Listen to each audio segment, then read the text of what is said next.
ہر ماں کی یہ خواہش ہوتی ہے کہ میرا بچہ جوان ہو کر مستقبل میں عزتیں، کامیابیاں اور شہرتیں سمیٹے۔ ایسی خواہش رکھنے والی عورت کا ایک قصہ بخاری میں موجود ہے، جس میں ہمارے لیے بہت تربیت ہے اور نصیحت ہے۔ ایک خاتون اپنے بچے کو دودھ پلا رہی تھی۔ قریب سے ایک گھڑ سوار گزرا، بڑی شان و شوکت والا۔ عورت نے اس گھڑ سوار کو دیکھ کر یوں کہا، اللہم لا تمت ابنی حتی یکون مثل ھذا، اے اللہ میرے بیٹے کو اس شخص جیسی شان و شوکت پانے سے پہلے موت نہ دینا۔ اللہ تعالیٰ نے اس بچے کو قوت گویائی دی۔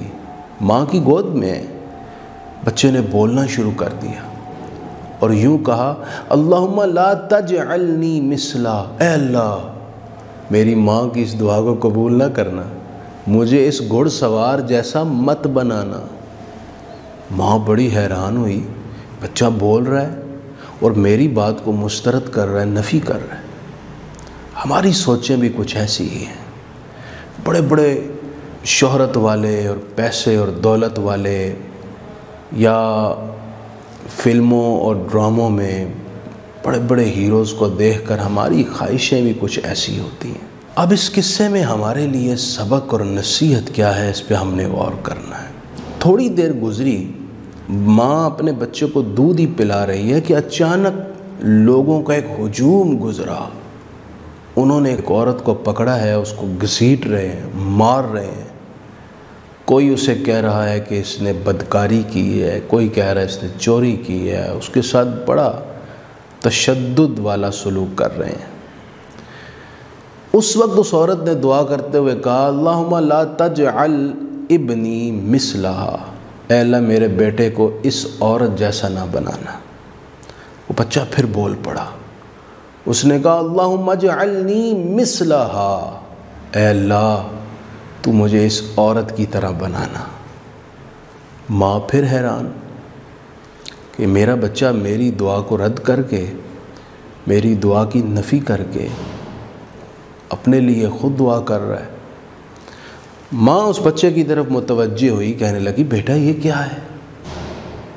تو اس بچے نے اپنی قوت گویائی سے جہاں اس عورت کی براءت اور اس کی پاک دامنی کا ثبوت دیا، وہیں اس نے بڑی نصیحت والی بات کی۔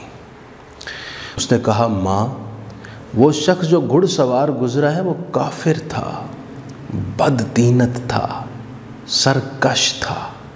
تم نے صرف اس کی ظاہری شان و شوکت دیکھی اور کہا میرا بیٹا اس کی طرح بن جائے۔ تمہیں اس کی حقیقت کا علم نہیں، تمہیں اس کے کردار کا علم نہیں، اس کے باطن کا علم نہیں، اس کی سرکشی کا علم نہیں۔ اور یہ جو عورت ہے یہ عفیفہ اور پاک دامن ہے۔ لوگوں نے شک اور شبہ کی بنیاد پر اس پر الزام لگایا اور اس کے ساتھ یہ بدسلوکی کر رہے ہیں۔ حقیقت میں یہ پاک دامن ہے۔ وہ عورت، کوئی اسے کہتا نا کہ اس نے بدکاری کی ہے، وہ کہتی حسبی اللہ۔ کوئی اسے کہتا کہ اس نے چوری کی ہے تو وہ عورت بدلے میں کہتی حسبی اللہ، میرے لیے اللہ کافی ہے۔ یہاں اس حدیث میں ایک سبق یہ بھی ہے کہ آپ جتنی بھی مشکل میں ہوں، تکلیف میں ہوں، حسبی اللہ پڑھتے رہنا چاہیے۔ اور یہی سبب بنا اس عورت کے لیے، اس بچے نے حالت شیر خارگی میں، جس میں عمومی طور پر بچے نہیں بولتے، بولا اور اس عورت کی برات کا اعلان کیا۔ اور ہمارے لیے خاص سبق یہ ہے کہ کسی کے ظاہری سٹیٹس کو دیکھ کر آپ اتنے متاثر مت ہوں کہ فوراً خواہش کرنے لگ پڑیں کہ پروردگار ہمیں بھی ایسا بنا دے۔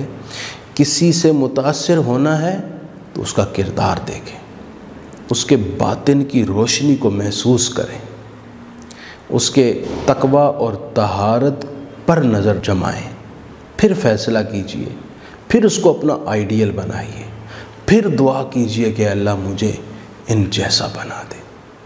ہمارے معاشرے میں عمومی طور پر یہی ہے کہ کسی کی ظاہری شان و شوکت کو دیکھ کر بہت جلد احساس کمتری کا شکار ہو جاتے ہیں۔ حالانکہ اللہ نے کیا فرمایا ہے؟ ان اکرمکم عند اللہ اتقاکم، اللہ کے ہاں تو سب سے زیادہ معزز اور مکرم وہ ہے جو زیادہ پرہیزگار ہے، جس کی راتیں تہجد سے معمور ہوں، جس کے دن سچائی سے، پاک دامنی سے اور خیر خواہی سے اور لوگوں کے ساتھ حسن سلوک سے گزرتے ہوں۔ اللہ پاک ہمیں اس سب کی توفیق عطا فرمائے۔